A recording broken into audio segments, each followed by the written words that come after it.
শিক্ষা কোত্থেকে পেলাম? আজকে দুনিয়ার জমিনে অনেক মানুষ বলে গজল দিয়ে কি হবে, গজল দিয়ে কি লাভ হবে। কেন?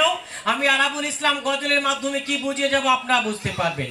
অনেক বক্তারা দেখবেন এই সমস্ত কথাবার্তা আলোচনা করে থাকে, তারা হয়তো নিয়ে যায় 10,000, কিন্তু আমি আরাবুল ইসলাম আজকে ফাঁকা ছিলাম বলে আমার ভাইরা আমাকে পেয়েছে। কিন্তু আল্লাহ পাক আমাকে এমন এমন জায়গায় নিয়ে যায়, এখানে আমি যে সমস্ত হাদিয়ায় আসি আমি পরপর মনে হয় 3-4 বছর আমি এখানে আসি, তাই তো। অন্যান্য জায়গায় আমার ভাইরা তার 5 ভাগের 1 ভাগও দেয় না, কিন্তু আমি ভালোবাসার খাতিরে চলে আসি। সব জায়গায় পয়সা আমি দেখি না। তো আমি এইটুকু বলতে চাচ্ছি, প্রত্যেকটা মানুষ প্রত্যেকটা সাবজেক্ট শুনবেন।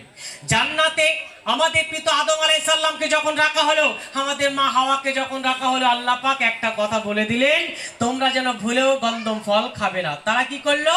গন্ধম ফল যখন খেয়ে নিল, তাদের অবস্থা কি হলো? আর এই কোন সময় থেকে শুরু হয়েছে বলছে দেখুন, জান্নাতে মা হাওয়া আর আদম শয়তানের ধোঁকায় খায় যখন গন্ধ। জান্নাতে মা হাওয়া আর আদম শয়তানের ধোঁকায় খায় যখন গন্ধ। জান্নাতের লেবাস খুলে